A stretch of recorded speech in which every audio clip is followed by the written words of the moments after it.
Hello everyone, welcome back to my channel ASL pharma coaching. तो friends, आज की इस वीडियो में डिस्कस करने वाले हैं रिसोर्सिनॉल। ये जो फिनॉल का डेरिवेटिव है, इस वीडियो में डिस्कस करेंगे इसका स्ट्रक्चर, इसकी प्रॉपर्टीज, इसका प्रिपरेशन यानी सिंथेसिस कैसे करेंगे, साथ ही साथ इसके यूजेस जानेंगे। ठीक है, तो ये इतनी डिटेल जानेंगे आज की इस वीडियो में रिसोर्सिनॉल से रिलेटेड। वीडियो को स्टार्ट करने से पहले छोटी सी रिक्वेस्ट है, अगर हमारे चैनल पर नए हैं तो चैनल को सब्सक्राइब कर लीजिए, वीडियो को लाइक कर दीजिए, अपने दोस्तों के साथ फटाफट शेयर कर दीजिए और चैनल को सब्सक्राइब करके बेल आइकन को प्रेस करना बिल्कुल भी मत भूलिएगा।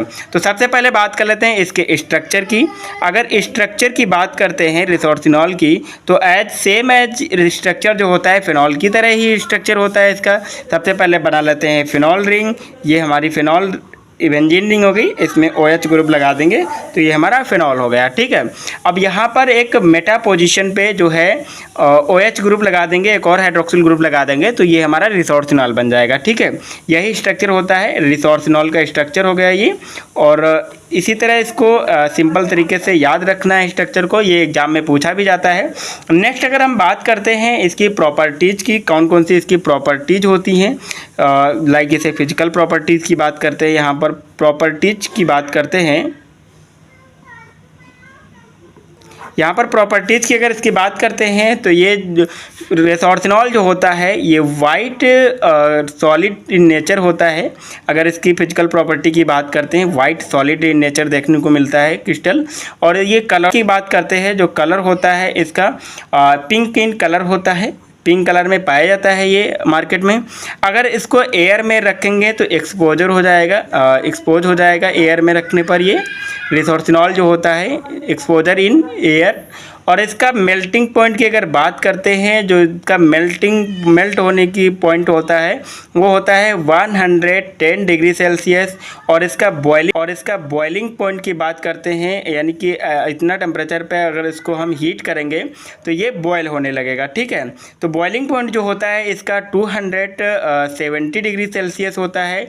अगर इसके ऑडोर की बात करते हैं, जो ऑडोर देखने को मिलता है इसका ऑडोर जो होता है इसका फेंट इन ऑडोर होता है, इसका फेंट होता है ऑर्डर। अगर इसकी सॉल्युबिलिटी की बात करते हैं तो ये वाटर एंड ऑर्गेनिक सॉल्वेंट दोनों में ये सॉल्युबल होता है। ठीक है, ऑर्गेनिक सॉल्वेंट दोनों में ये सॉल्युबल होता है। नेक्स्ट अगर हम बात कर लेते हैं इसके प्रिपरेशन की, अगर सिंथेसिस की बात करते हैं रिसोर्सिनॉल की सिंथेसिस, यहाँ पर बेंजीन मेटा डाइसल्फोनिक एसिड जो होता है लेते हैं, उसके साथ में इसकी सिंथेसिस कराते हैं और ये हमारा जो रिसोर्सिनॉल होता है ये फॉर्म हो जाता है। यहाँ पर सबसे पहले स्ट्रक्चर बना लेते हैं, जो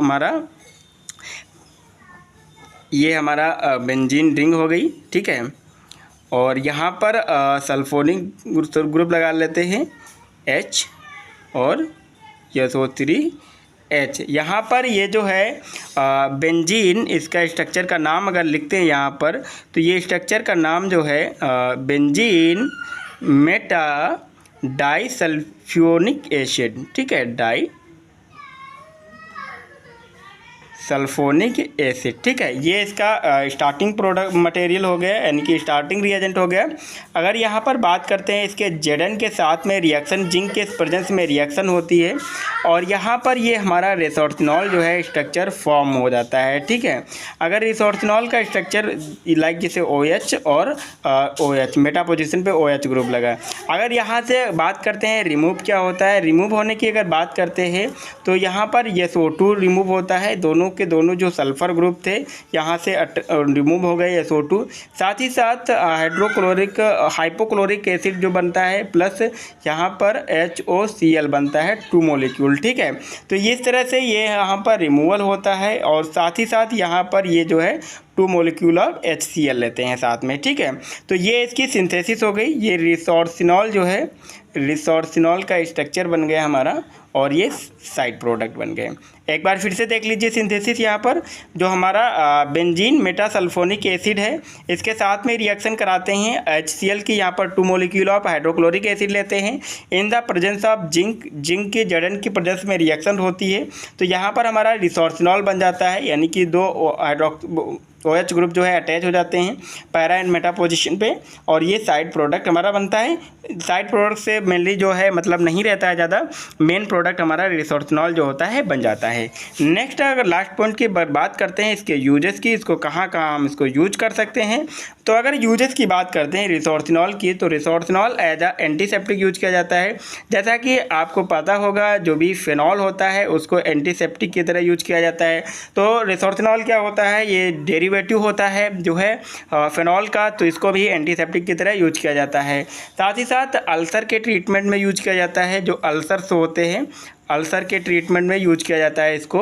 और अगर बात करते हैं वेजाइनल ईचिंग एंड इरिटेशन, अगर वेजाइना में अगर इरिटेशन है या फिर ईचिंग जैसी कंडीशन है तो वहाँ पर भी इसको हम यूज करते हैं, जो होता है रिसोर्सिनॉल, ठीक है, एंड इरिटेशन के लिए। तो इस तरह से ये यूजेस होते हैं रिसोर्सिनॉल के। अगर बात करते हैं ये जो as a preparation of the, जो भी सिंथेसिस होती है प्रिपरेशन करने में, जो हमारा एजोडाइस होती हैं, प्रिपरेशन ऑफ एजोडाइस, एजोडाइस यानी कि डाइस होती हैं, ये जो इम्पोर्टेंट्स होती हैं इनके सिंथेसिस के लिए जो है रिसोर्सिनॉल यूज किया जाता है। अगर बात करते हैं ये एक रिएजेंट की तरह भी यूज किया जाता है, जैसे कि हमने रिएजेंट की बात किया, जैसे कि रिएजेंट जो होते हैं जो कि रिएक्शन के रेट को डिटरमाइन करने के लिए या फिर उनके इन्हेंस करने के लिए जो यूज किए जाते हैं, तो इसको एज अ रिएजेंट्स भी यूज करते हैं।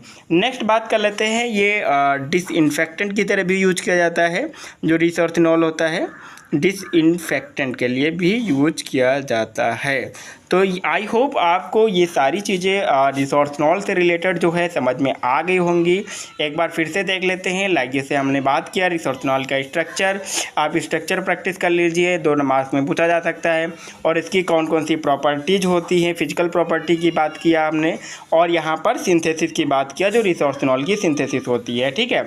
नेक्स्ट हमने बात कर लिया यहाँ पर इसके डिफरेंट यूजेस हैं, डिफरेंट एरियाज़ में इसको यूज किया जाता है।